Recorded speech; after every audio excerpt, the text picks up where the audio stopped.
Good morning, ladies and gentlemen. I have the honor of being one of your hosts today and also the honor of moderating the panel. Welcome to the panel on Iran's regime's threats and rights violations and the policy options. My name is Kazeronian. I am the Dean of the School of Engineering in the University of Connecticut. I'm also a professor at the university. This is my day job. And in the evenings, I'm a student of Iran politics, and that is where my passion is. So as the panel would only re-emphasize what we heard from our representatives in the House today, and that is, should the Iranian regime change? And are the conditions for change available and material inside Iran? And is there or are there opposition leaders and opposition groups? And what are the characteristics of viable opposition groups in Iran that would lead that change? Should the Iranian regime change? You know, as Iranian Americans, our major concern, so we have two major concerns to simplify things a bit.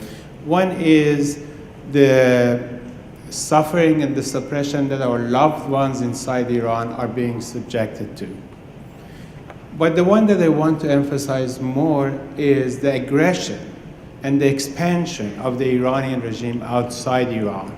The world is not going to indefinitely indulge Ayatollah's appetite for expansion.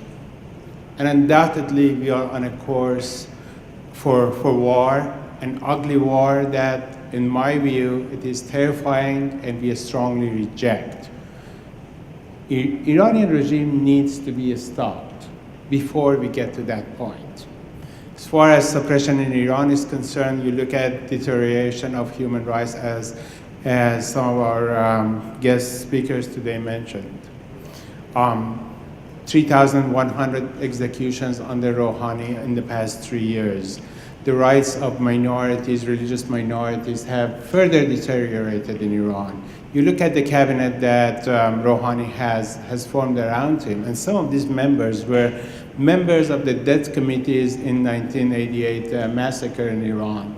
So with that said, I think that it is generally agreed that conditions in Iran are getting a lot worse. But taking a look at outside Iran, for Iranian regime, suppression inside and expansion outside are two pillars for extending its own existence. These are existential issues for the Iranian regime. And because Iranian regime, if you take away the expansion and aggression outside and suppression inside from the Iranian regime, they cease to exist. And therefore, naturally, Ayatollahs would never agree to that. Naturally, they would never give in to this. And therefore, they have to be removed. Examples are, for example, the hostage-taking in Iran. If you look at that, the Iranian regime used that inhumane, violent act as a means to expand its reign inside Iran, to dismantle many of the opposition groups, to form one of the most barbaric, formidable military or so-called military groups, Quds groups and Pastoran inside Iran. Around 100,000 militia, pro-Iranian regime militia, are inside Iraq, under the direct control of the Iranian regime. Qasem Soleimani, who is the commander of the Quds forces and therefore the commander of the de facto commander of the Iraqi Ba'ath forces inside Iraq, actually was present in the fight against ISIS in Mosul. This apparent alignment with the American forces or Western forces in Iraq is very superficial. Iranian regime used the opportunity to again extend its power outside Iran, and therefore extend its life inside Iran. In Iraq, you look at the markets. Markets are actually, if you look at the shelves, on the shelves you will find mostly the Iranian-produced stuff. You look at the TVs and radios, and most of the programmings are Iranian ideological propagandas. Even the market for illegal drugs and alcohol is controlled by Iran inside Iraq. So what Iran has done is has created a very strong corridor for itself to pass forces and arms and militia from all the way from Iran through Iraq to Syria and Lebanon. Speaking of Lebanon, Iran in 1983 created Hezbollah as a means first to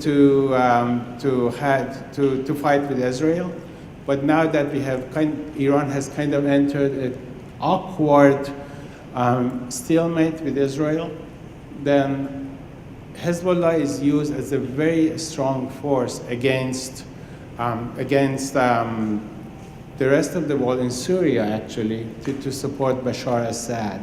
Hezbollah controls the Lebanese politics, and Iran controls Hezbollah. There are reports that actually indicate that up to 80% of the support for Hezbollah comes from Iran. Inside Syria, the same thing. Hezbollah not only fights against, so Hezbollah's role and Iran's role is in Syria is apparently to extend the life of Bashar Assad, but long-term Iran is thinking beyond Bashar Assad. Iran, the world, as I mentioned, would not continuously and indefinitely indulge the Iranian appetite for expansion. And if unchecked, if we let it expand, it's going to lead to a war. It needs to be stopped. And the only way to stop that is freedom from within Iran and regime change from within Iran.